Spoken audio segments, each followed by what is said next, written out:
اللہ تعالیٰ نے انسان میں روح، قلب، دماغ یہ جو رکھا ہے نا، اس کا جو اطمینان ہے اور اس کی جو غذا ہے وہ کچھ اور ہی ہے۔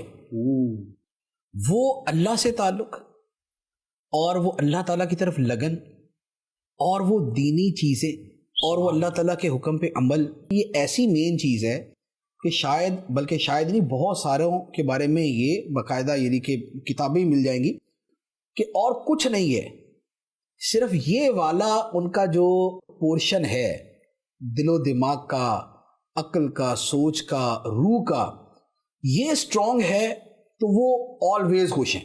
سبحان اللہ، وہ آلویز خوش ہیں۔ ابھی میں نے کسی کا ایک فرمان پڑھا، کسی بزرگ کا فرمان تھا، انہوں نے فرمایا کہ سب سے زیادہ خوش وہ ہے جو اللہ کی خوشی میں خوش ہے۔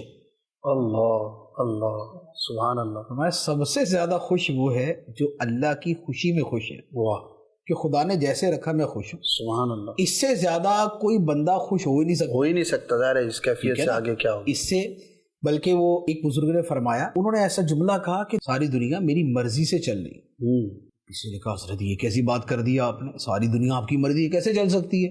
فرمایا کہ میں نے اپنی مرضی کو رب کی مرضی میں فنا کر دیا، اللہ اکبر، تو اب رب کی مرضی میری مرضی ہے اور رب کی مرضی سے ساری کائنات چل رہی ہے، تو کائنات میری مرضی سے چل رہی ہے۔ سبحان تو یہ کیا ہے کہ جس نے اپنا یہ روحانی والا جو پہلو ہے یہ مضبوط رکھا نا، یوں سمجھ لیں کہ وہ شاید بڑی سے بڑی مصیبت اور تکلیف کے اندر بھی وہ اپنے آپ کو خوش رکھنے میں کامیاب ہو جاتا ہے۔